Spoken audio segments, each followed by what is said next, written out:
Assalamualaikum warahmatullahi wabarakatuh. Apa kabar pare-pare, kembali menjumpai Anda dengan serangkaian informasi yang berhasil kami rangkum untuk edisi kali ini.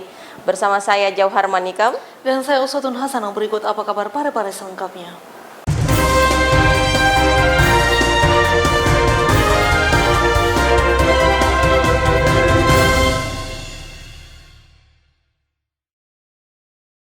Pemirsa, informasi pertama terkait DP3A pemerintah Kabupaten Luwu yang berkunjung ke Kota Parepare. Melihat keberhasilan Kota Parepare dalam memperoleh predikat Nindya Kota Layak Anak dan Anugerah Parahita Eka Praya Utama Kementerian P3A Republik Indonesia. Selain itu juga membahas terkait partisipasi publik untuk kesejahteraan perempuan dan anak, juga pusat pembelajaran keluarga yang mendukung kemajuan prestasi Kota Parepare. Keberhasilan Kota Parepare memperoleh predikat Nindya KLA dan Anugerah Parahita Eka Praya Utama Kementerian P3A Republik Indonesia dilirik oleh kabupaten lain. Salah satunya DP3A Kabupaten Luwu yang berkunjung ke Kota Parepare untuk melakukan studi tiru. Dalam kunjungannya, selain KLA dan AP juga dibahas terkait partisipasi publik untuk kesejahteraan perempuan dan anak atau PUSPA dan juga Pusat Pembelajaran Keluarga atau PUSPAGA yang mendukung kemajuan prestasi Kota Parepare. Sebenarnya yang utama adalah komitmen kuat dari pemerintah kabupatennya, kemudian sinergitas kolaborasi antara SKPD dan lembaga serta peran serta masyarakat. Kemudian tidak lupa adanya inovasi, itu yang utama untuk bagaimana bisa meningkat level dari APE dan KLA-nya. Kepala Bidang Kesetaraan Gender DP3A Kabupaten Luwu memuji inovasi yang dilakukan Parepare dan berharap setelah studi tiru, pihaknya juga bisa lebih berkompeten dan mendapatkan AP dan KLA. Sebagaimana yang telah diraih DP3A Kota Parepare yang sudah mendapatkan penghargaan yang sudah sangat luar biasa, maka kami dari DP3A Kabupaten Luwu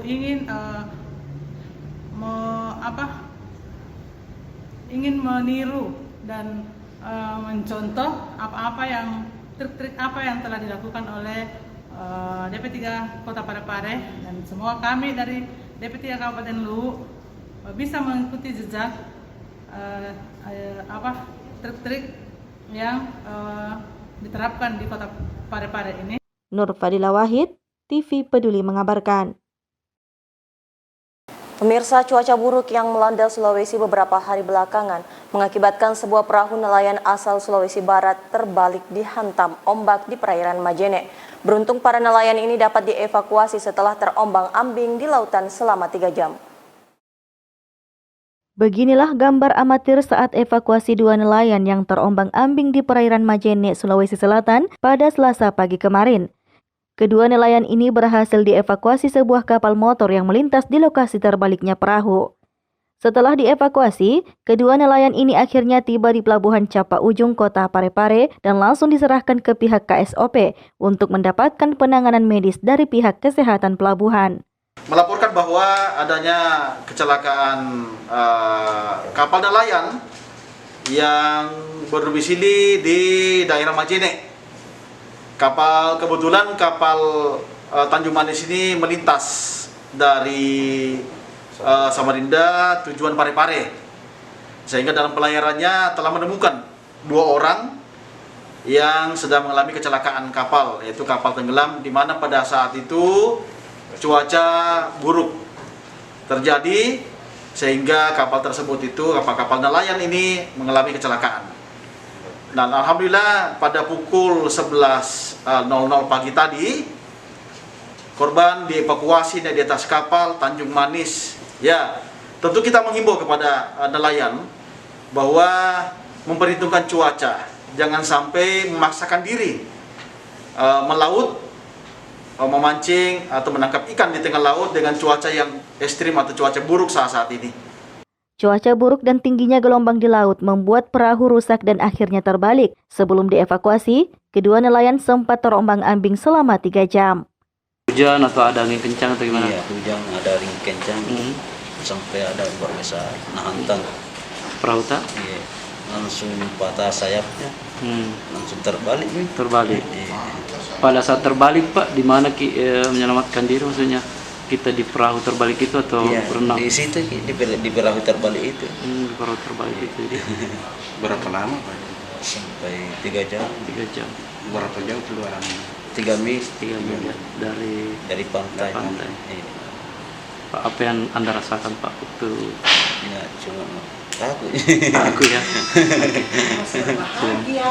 Akibat kejadian ini, pihak KSOP Parepare pun memberikan peringatan kepada nelayan agar melihat kondisi cuaca sebelum melaut agar tidak terulang kembali kasus yang sama.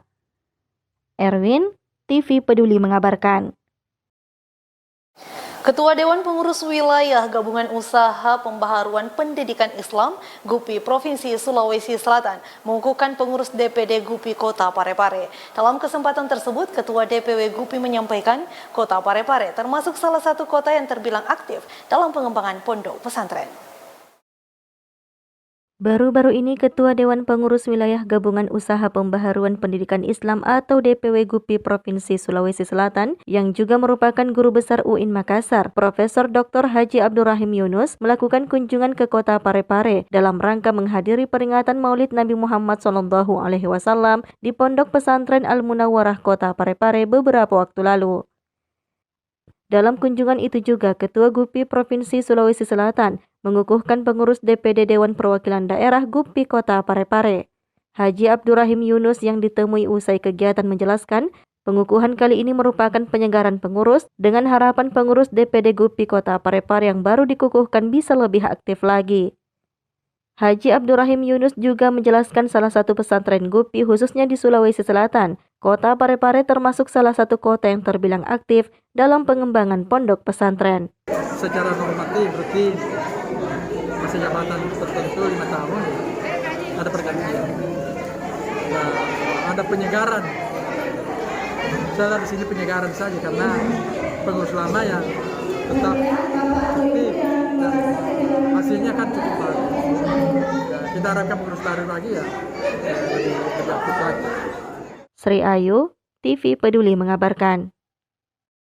Untuk memaksimalkan operasional ITBH yang rencananya akan dimulai pada Februari 2022 mendatang, DPRD Parepare berjanji akan memperjuangkan dana operasional ITBH yang diperkirakan mencapai kurang lebih 2 miliar rupiah. Ketua DPRD Kota Parepare Andi Nurhati Natipo menerima kunjungan Rektor Teknologi Baharudin Yusuf Habibi atau ITBH Ansar Suyuti di ruang rapat Ketua DPRD Parepare pada Rabu 17 November 2021. Dalam kunjungan itu juga tampak hadir Kepala Badan Keuangan Daerah Jamaluddin Ahmad, Wakil Ketua DPRD Parepare Haji Tasming Hamid dan Rahmat Samsu Alam, Ketua Komisi 1 Kaharudin Kadir, Ketua Komisi 2 Kamaluddin Kadir, juga anggota Komisi 1 Ibrahim Suwanda, Ketua Komisi 3 Rudi Najamuddin, serta staf ITBH. Selain membahas terkait kegiatan ITBH saat ini dan ke depannya, silaturahmi yang dilakukan juga membahas terkait permohonan dukungan dana hibah untuk biaya operasional 3 prodi ITBH yang rencananya akan dimulai pada Februari 2022 mendatang. Menurut Ketua Komisi 1 Kaharudin Kadir, ITBH akan menjadi kebanggaan bagi masyarakat Parepare. Olehnya itu DPRD mendukung penuh dan siap perjuangkan anggaran kurang lebih 2 miliar sesuai kebutuhan operasional ITBH. Rektor tadi beserta staf untuk bermohon mendapatkan supporting anggaran berupa dana hibah sebesar 1,8. Justru kami tadi bersama dengan pimpinan beberapa orang banggar itu justru mensupport habis. Kami tadi juga bersama dengan Kepala Badan Keuangan. Dari Kepala Badan Keuangan juga sendiri mengatakan bahwa sebenarnya dana siap yang pernah disiapkan itu ada kurang lebih 3 miliar. Oleh karena itu kita sepakat tadi bahwa 3 miliar ini kembali disupport di tahun 2022 ke depan kepada ITBH. Itu untuk pengadaan, untuk membiayai 3 prodi. Hitungannya prodinya itu 600 per prodi berarti 1,8. Kemudian biaya operasional Pak Rektor, kemudian pemerintah daerah sudah memberikan rumah dinas, cuma rumah dinasnya ini mobiliernya tidak ada. Jadi bagian dari dana hibah tadi itu diperuntukkan untuk pengadaan mobiler. Sedangkan Kepala Badan Keuangan Daerah Jamaluddin Ahmad mengatakan, pemerintah daerah telah menyediakan anggaran dalam bentuk hibah untuk 3 prodi sejak perencanaan ITBH. Pihaknya saat ini masih menunggu permohonan ITBH tahun ini untuk rincian anggaran tahun 2022 yang nantinya akan diverifikasi terlebih dahulu oleh SKPD terkait. Kami sampaikan ke ITBH untuk bermohon kepada pemerintah Kota Parepare terkait dengan rencana anggaran, terutama terkait dengan program Prodi yang 3 itu untuk operasionalnya. Jadi dia memasukkan ke Pemda, kalau disetujui pimpinan maka itu akan diberikan dalam bentuk hibah. Ya, hibah. Itu 3 prodi dan biaya-biaya lain yang dibutuhkan, dan itu harus terinci. Ya, terinci. Jadi ITBH mengajukan kepada Pemda itu rincian anggaran-anggaran yang akan dilaksanakan tahun 2022, dan itu permohonannya harus masuk tahun 2021. Nur Fadila Wahid, TV Peduli mengabarkan. Festival Anak Soleh tingkat Kota Parepare yang merupakan ajang silaturahim serta wadah evaluasi bagi santri yang ada di Kota Parepare resmi ditutup. Kegiatan yang bekerja sama dengan BKPRMI ini diharapkan dapat memberikan motivasi kepada anak-anak untuk terus cinta Al-Quran. Penutupan Festival Anak Soleh Indonesia atau FASI tingkat Kota Parepare yang digelar pemerintah kota bekerja sama dengan Badan Komunikasi Pemuda Remaja Masjid Indonesia atau BKPRMI resmi ditutup pada Selasa malam 16 November kemarin. Penutupan sekaligus penyerahan hadiah kepada peserta yang berhasil meraih prestasi ini dilaksanakan di Baruga Rumah Jabatan Wali Kota Parepare. Salah seorang panitia Festival Anak Soleh Indonesia yang juga merupakan Sekretaris Umum DPD BKPRMI Kota Parepare, Irwan Yusuf Caco mengatakan, tujuan dari Festival Anak Soleh Indonesia atau FASI tingkat Kota Parepare ini, selain sebagai ajang silaturahmi juga merupakan wadah evaluasi bagi santri yang ada di Kota Parepare. Irwan Yusuf Caco berharap, melalui kegiatan ini para peserta bisa terus meningkatkan kemampuan, baik yang keluar menjadi juara maupun yang belum meraih juara, agar tidak berkecil hati dan tetap mempersiapkan diri mengikuti kegiatan serupa di tahun berikutnya. Salah satu tujuan daripada pelaksanaan FASI tingkat kota ini adalah sebagai media evaluasi bagi santri sejauh mana perkembangan teman-teman atau prestasi yang ada di masing-masing. Sekedar informasi, Festival Anak Soleh Indonesia atau FASI tingkat Kota Parepare tahun ini terdiri dari 13 cabang lomba perorangan dan 2 cabang beregu. Sri Ayu, TV Peduli mengabarkan. Saudara, pada lomba pekarangan lestari, Ketua TPP KK Haja Erna Rashitovan juga merupakan salah satu juri mengapresiasi program yang diselenggarakan Dinas Ketahanan Pangan. Menurutnya program ini sangat multiguna karena selain memanfaatkan lahan tidur, juga memberikan dampak peningkatan gizi bagi masyarakat. Pemerintah kota melalui Dinas Ketahanan Pangan Kota Parepare turut melibatkan Ketua Tim Penggerak PKK Kota Parepare dalam penilaian Lomba Pekarangan Pangan Lestari atau P2L pada Selasa kemarin, guna menentukan juara 1, 2, dan 3.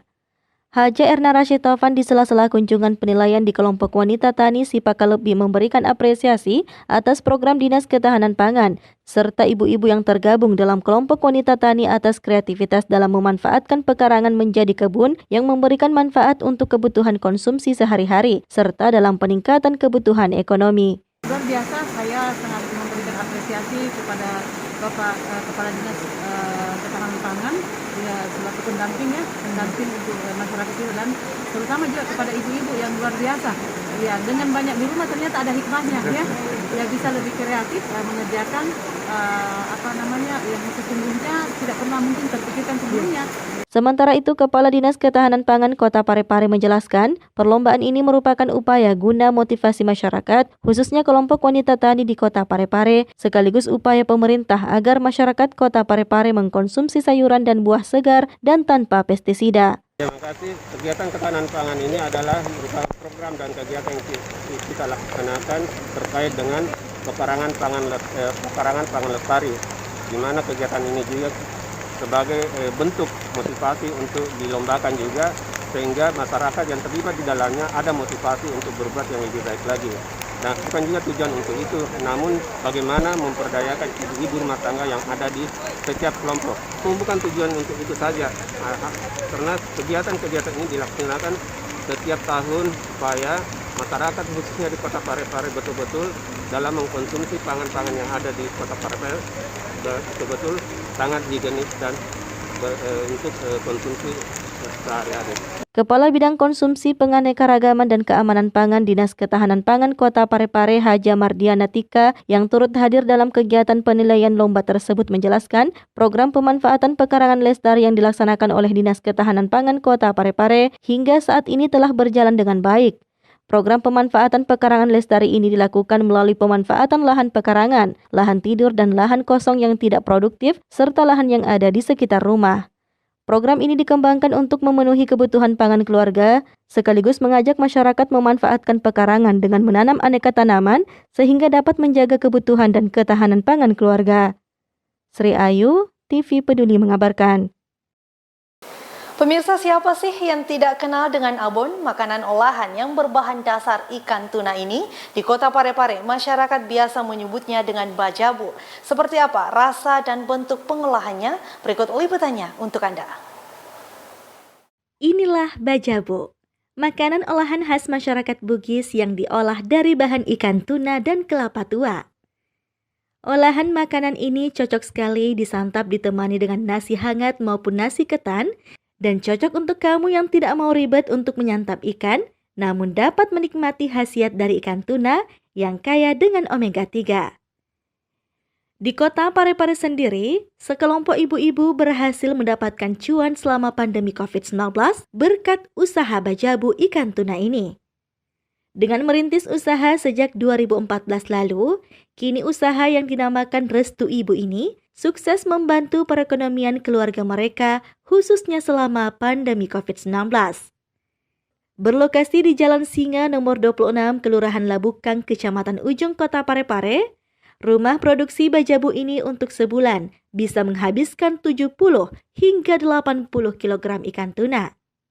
Kini, produksi olahan ikan tuna Restu Ibu sudah sampai keluar daerah. Awalnya itu kan kita kan sering kumpul-kumpul.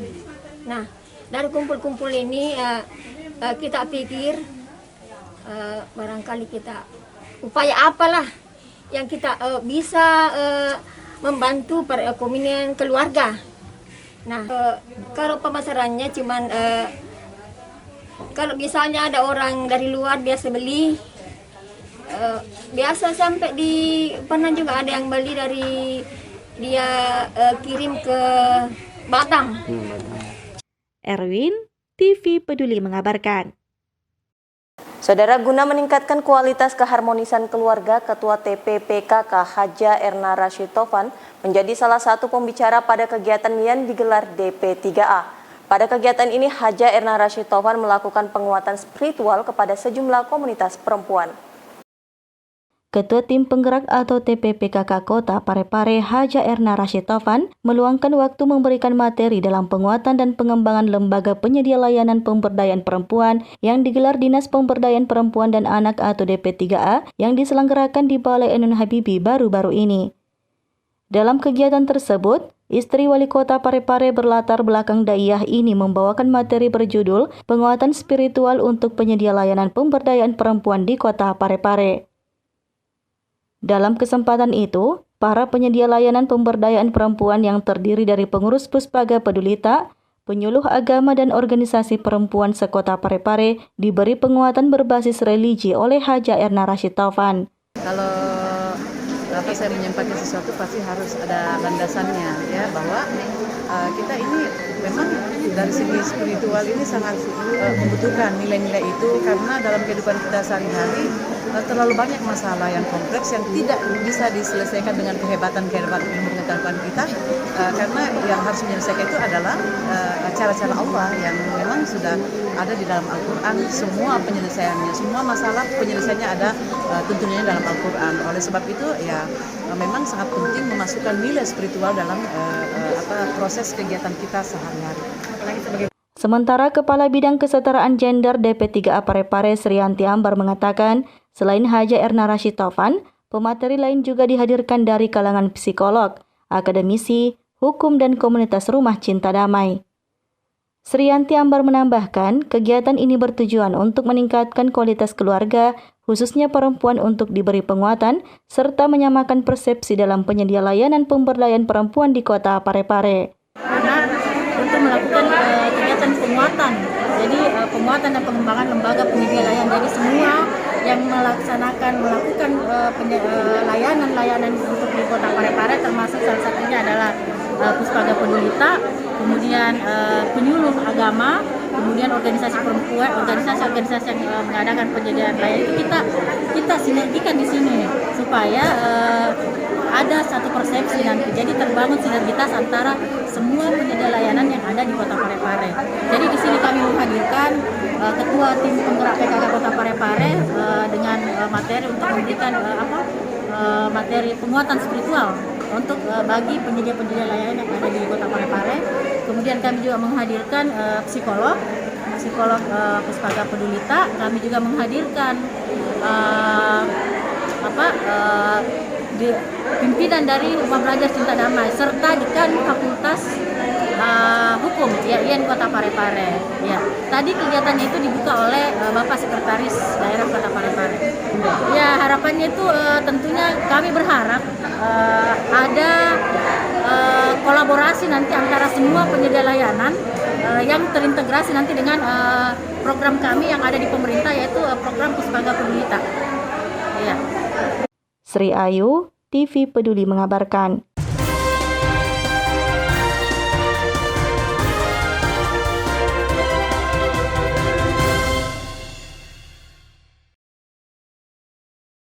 Pemirsa, informasi tadi sekaligus menutup perjumpaan kita kali ini. Terus perbarui informasi Anda seputar Kota Parepare dengan menyaksikan persembahan dari TV Peduli. Dan ingat untuk tetap menerapkan protokol kesehatan dengan rajin mencuci tangan, menjaga jarak dan memakai masker saat beraktivitas. Saya Uswatun Hasanov. Saya Johar Manika mewakili segenap kru yang bertugas mengucapkan terima kasih atas kebersamaan Anda dan sampai jumpa.